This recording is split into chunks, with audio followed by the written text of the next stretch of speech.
Our target for the discussion is the millennials, right? We've already heard a lot about this morning. We've heard words like digital and mobile and the importance there. But if you think about it, these millennials, it's important for us to pay attention to their preferences, their wants, and their desires, because ultimately they are going to drive the market in the future. So what I want to really focus on is understanding these millennials. Who are they? What makes them tick? How do they approach the car buying process? What are the tools that they use? Millennials and financial literacy.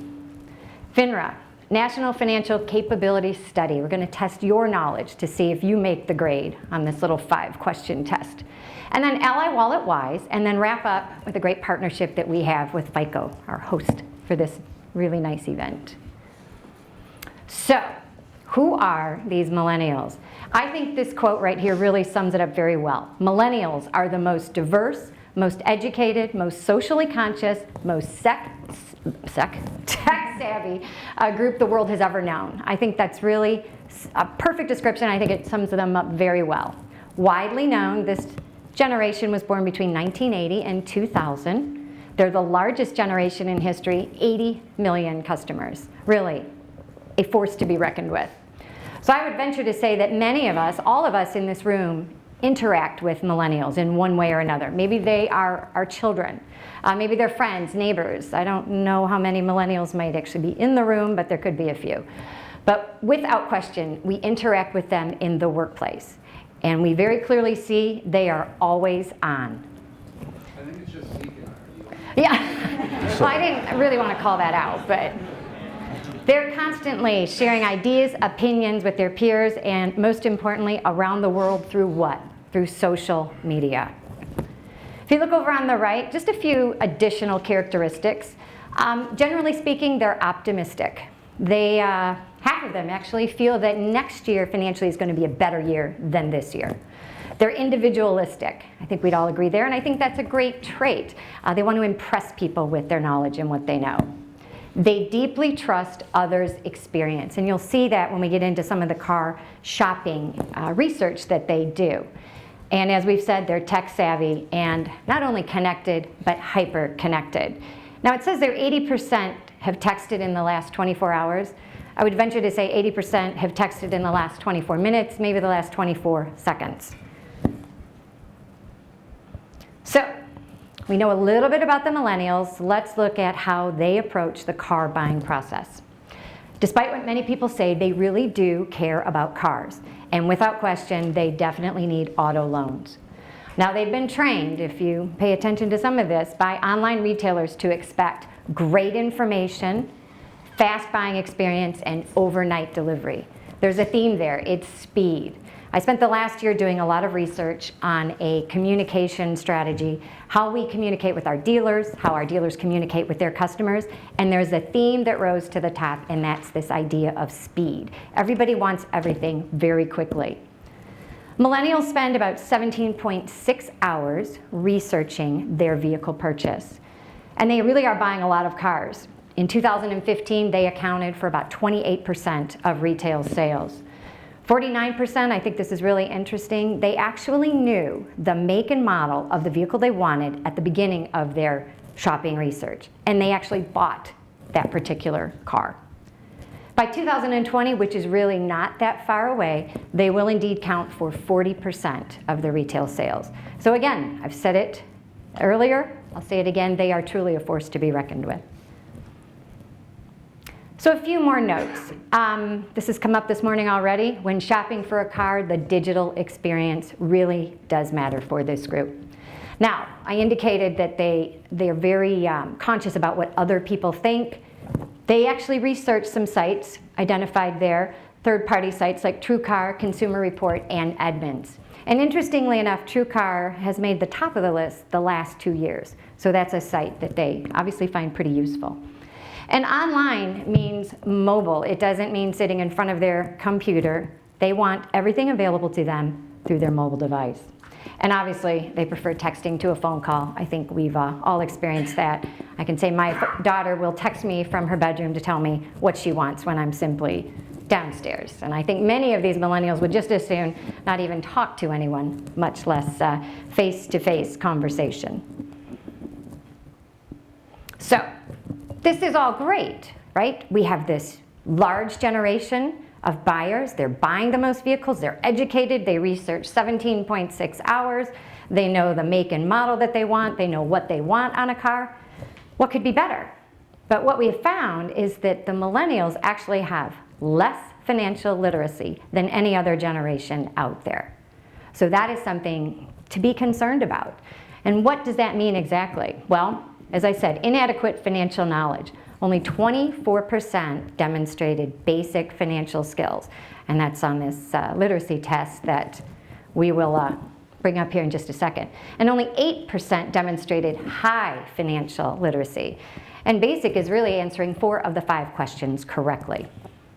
They're not necessarily happy with their current financial situation. About 34% of them feel this way. They worry about student loans. They are heavily leveraged, and actually about 54% of them have concern about repayment capacity. Debt crosses economic and educational lines. The pieces, the number of long-term outstanding debts that they have is really on the rise. And they're financially fragile. Half would actually tell you they'd have a hard time coming up with $2,000 for an unexpected expense in the next month.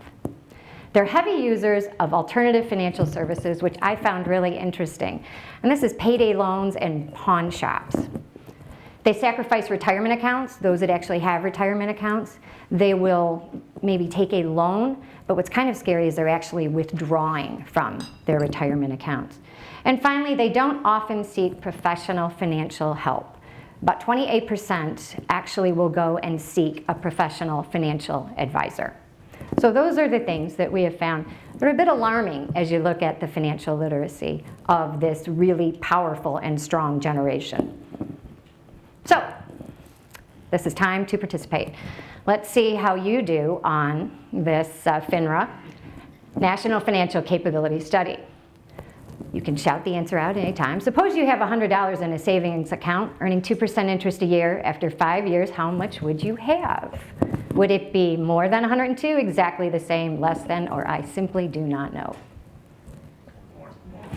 Very good. You're on a roll. Imagine that the interest rate on your savings account is 1% a year and inflation is 2%. After 1 year, would the money in the account buy more than it does today, exactly the same, or less? Less. This is what I expected. If the interest rates rise, what will typically happen to bond prices? Rise, fall, stay the same, or is there simply no relationship? Very good. You're in the home stretch. A 15-year mortgage typically requires higher monthly payments than a 30-year mortgage, but the total interest over the life of the loan will be yes. Less. I just pretty much gave you the answer there. And finally, buying a single company stock usually provides a safer return than a stock mutual fund. True, false, or I don't know. Very good, right? Don't put all your eggs in one basket. Teaching the idea that it's best to diversify. So obviously, I would expect that everyone in this room would do well on this capability study. But interestingly enough, of our millennials, 24% were able to answer 4 out of 5. Only 18% of our younger millennials, ages 18 to 26, could answer 4 out of 5. And it's a little scary to see the percentage that simply don't know, and that's what they checked off. So what do we do about this? We have this information, we've got a great generation in which to work with, but I feel that there's a need to educate them as best we can and give them the tools to help them succeed.